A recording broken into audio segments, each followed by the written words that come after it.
নমস্কার, সবাই কেমন আছেন? আজ আমি ডাইরেক্ট রান্নাতে চলে এসেছি। প্রথমে আমি কাঁকড়াগুলোকে কড়াতে দিয়ে দিয়েছি। এগুলোকে একদম ভালো করে ভেজে নেবো আমি। আজকে আমি কাঁকড়াটা মোটেও করবো না, আজকে এটাকে আমি তো অন্য ধরনের রেসিপি করবো। সেটা হচ্ছে, চলুন যেভাবে বানাই দেখুন। কী বানাবো আজকে করতে করতে বলছি। আজকে রেসিপিটা একটু ভিন্ন ধরনের, অন্যরকম হবে, একদমই আলাদা। আমি এখানে কিছু কাঁকড়ার পাখনাগুলো নিয়ে নিয়েছি, আর সাথে আমি এগুলোকে সবকটা দিয়ে একসাথে ম্যারিনেট করে একসাথেই কড়াইয়ের মধ্যে ভাজবো। আজকে বললাম আজকে একদম অন্য ধরনের রান্না হবে, পুরোই আলাদা। আজকে একটা সারপ্রাইজ। চলুন বলছি কি করবো। যেটা ভাজা হতে থাকবে, ভাজা হতে হতে আমি ততক্ষণ মশলা প্রিপারেশনটা করে নিই।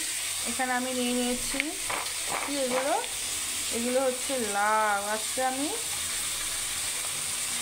লাউ করব, শুধু লাউ করব না, লাউ কাঁকড়া করব। খেয়েছেন কখনো? কারা কারা খেয়েছেন আর কীভাবে করেছেন সেটা অবশ্যই বলবেন। কীভাবে আপনারা রান্না করেছেন আর আমি কীভাবে করবো সেটা দেখুন। একদম সুন্দর সুন্দর। টান টান। চলুন দেখি কী করবো, কীভাবে করবো সেটা বলছি। আমার কাঁকড়াগুলো প্রায় ভাজা হয়ে এসেছে। এরপর আমি কাঁকড়াগুলোকে নামিয়ে দেবো। করতে আমার পেঁয়াজ কুচি লাগবে, বেশি করে একটু পেঁয়াজ কুচিয়ে নিয়েছি। সাথে লাগবে আদা বাটা, সাথে লাগবে রসুন বাটা, খুব অল্প পরিমাণেই লাগবে। আর এখানে লাগবে তেজপাতা, শুকনো লঙ্কা, পরিমাণ মতো কাঁচা লঙ্কা, যে যেমন খাবে সেটা লাগবে। হলুদ গুঁড়ো লাগবে, নুন, অনুসার মিষ্টি। সেই করে ইনগ্রিডিয়েন্টস দিয়ে আমাদের মোটামুটি সব রান্নাটাই হয়ে যাবে। এবার চলুন কীভাবে কোন পদ্ধতিতে আমি করবো সেটা আমি বলছি। কীভাবে করলে রান্না খুব ভালো হয়, সুস্বাদু হয় খেতে। কিছু কিছু রান্না যেমন তেমনভাবে করলে হয় না, পদ্ধতিটা জেনে নেওয়া দরকার। পদ্ধতি যদি ভালো না হয় রান্না খেতেও মোটেও ভালো লাগবে না। এখানে কাঁকড়াগুলো খুব ভালো করে ভাজা হয়ে গেছে। কড়াতে তেল দিয়ে দিয়েছি, দিয়ে তেজপাতা শুকনো লঙ্কাটা ফেলে দিলাম। দিয়ে একটুখানি যে ভাজা ভাজা হবে সেই মুহূর্তে আমি দিয়ে দেবো, কোনো ফোড়ন টোড়ন দেওয়া লাগবে না, দিয়ে দেবো পেঁয়াজ কুচিটা। দিয়ে এটাকে ভালো করে নাড়িয়ে চালিয়ে ভেজে ভেজে নেবো। পেঁয়াজটা প্রায় ভাজা হয়ে এসেছে, ঠিক সেই মুহূর্তে আমি কাঁচা লঙ্কাগুলো দিয়ে দেবো। লঙ্কাগুলোকে সব সময় দিয়ে দেবো, যে পেঁয়াজটা ভাজা হয়ে আসবে সেই মুহূর্তে কাঁচা লঙ্কাগুলোকে দিয়ে দিতে হবে। কাঁচা লঙ্কাগুলো একসাথে নাড়িয়ে চালিয়ে ভালো করে এরকম করে নাড়িয়ে ভালো করে সুন্দর করে ভাজতে হবে। যেই কাঁচা লঙ্কাটা ভাজা হয়ে আসবে সেই মুহূর্তে আমি দিয়ে দেবো টপ করে 1 স্পুন আদা বাটা। তারপরেই আমি চলে আসবো 1 স্পুন রসুন বাটা। রসুন দেওয়া কমপ্লিট। এটাকে আবারও আমরা নাড়িয়ে চালিয়ে ভালো করে সুন্দর করে ভাজা করে নেবো। তারপর যে ভাজাটা হয়ে যাবে তখন আমরা দিয়ে দেবো এর মধ্যে স্বাদ অনুসারে নুন। আমরা দিয়ে দিচ্ছি স্বাদ অনুসারে নুন। আর দিয়ে দেবো স্বাদ অনুসারে হলুদ গুঁড়ো।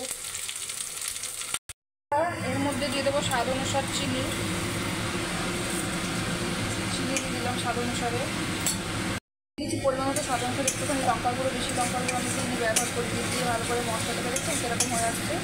আস্তে আস্তে মশলা যখন আমরা এখন তেল ছেড়ে দেবে, নাড়িয়ে চালিয়ে এরকম করে সুন্দর করে মশলাটাকে ভেজে নেবো আমরা। এর মধ্যেই আমরা অ্যাড করে দেবো এবার সুন্দর করে নাড়িয়ে চালিয়ে হয়ে গেছে। সব কিছু মশলা একবারে দিয়ে নাড়িয়ে চালিয়ে সুন্দর করে ভাজা করতে হবে মশলাটা। যেই মশলাটা হয়ে আসবে সেই মুহূর্তে আমরা কী দিয়ে দেবো বলুন, কী দিয়ে দেবো?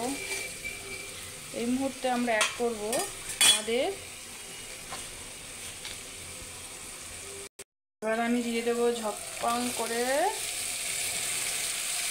লাউগুলোকে দিয়ে ভালো করে সুন্দর করে মাখিয়ে নিতে হবে। কাঁচা লাউটা কড়াইতে পড়ে গেছে। এরপরে মশলার সাথে ভালো করে একদম সুন্দর করে ভাজতে হবে। করে নাড়িয়ে চালিয়ে মশলাটাকে মাখিয়ে নিচের মধ্যে জল দিতে হবে না, কারণ লাউ থেকে যথেষ্ট পরিমাণ জল বেরোয়, সেই জলেই রান্নাটা হয়ে যাবে আমার। তাই আমি জলটা ব্যবহার করবো না, আমি আস্তে করে গ্যাসটা দিয়ে ঢাকা দিয়ে দেবো। আমি সেটা ঢাকা দিয়ে দিলাম। দেখছেন কীরকম জল বেরিয়েছে? থেকে জল বেরিয়েছে দেখতেছেন? লাউ থেকে বললাম লাউ থেকে জল বেরোবে প্রচুর। এই যে লাউ থেকে জল বেরিয়েছে, এটা আস্তে আস্তে হচ্ছে। এই মুহূর্তে আমি দিয়ে দেবো যে আমি কিছু আলু ভেজে আগে থেকে কেটে ভেজে রেখেছিলাম, সেই আলুগুলোকে দিয়ে দেবো। দিয়ে সেগুলোকেও দিয়ে ভালো করে নাড়িয়ে চাড়িয়ে আবার আমি ঢাকা দেবো। এখন দেরি আছে, অনেকটাই দেরি আছে হতে, এটা হোক, আস্তে করে আবার ঢাকা দেবো। এরপর যে অর্ধেক হয়ে হয়ে আসবে, যে মুহূর্তে প্রায় হয়ে হয়ে আসবে, কিছুটা বাকি আছে, তখন আমি অ্যাড করে দেবো কাঁকড়াগুলোকে, সব অ্যাড করে দেবো। দিয়ে এটাকে ভালো করে এরকম করে নাড়িয়ে চাড়িয়ে নিয়ে আবার ঢাকা দিয়ে দেবো। হয়ে গেল, এবারে আবার ঢাকা দিয়ে দেবো। আমার রান্নাটা মোটামুটি কমপ্লিট হয়ে গেছে। এরপর আমি জিনিসটাকে ঢেলে দেবো। দেখছেন একদম কালারটা পুরো এসেছে। আমি গ্যাসটা বন্ধ করে দেবো। ধোঁয়া ধোঁয়া, একদম ধোঁয়া ধোঁয়া, ধোঁয়াদার রান্না আছে পুরো আজকে। অসাধারণ খেতে লাগে কাঁকড়া বা ক্র্যাব। এটা অনেকে অনেক রকমভাবে খায়, তবে এরকমভাবে আপনার বাড়িতে অবশ্যই বানিয়ে করে খেয়ে দেখুন, ভালো লাগবে খেতে। এটাও একটি অন্যরকম খাবার, আবার রান্না বলতে পারেন। এখনকার মানুষরা প্রায় এই ধরনের রান্নাগুলো খায় না, কিন্তু একটু পুরোনো দিনের মানুষরা এই ধরনের রান্নাগুলো খুব ভালোবাসতো খেতে, এবং খুব ভালো লাগে খেতে। আপনারা অবশ্য বাড়িতে বানান, করে খান, খেয়ে দেখে বলবেন কেমন হয়েছে। অসম্ভব সুস্বাদু লাগে এটা খেতে। আমি কাঁকড়া রেসিপি দিয়েছি আমার চ্যানেলে, ওটাও যেরকম ধরনের একরকম, এটাও একটু অন্যরকম পদ্ধতি। দেখুন কেমন লাগে খেয়ে। যদি ভালো লাগে অবশ্যই লাইক কমেন্ট শেয়ার করতে ভুলবেন না।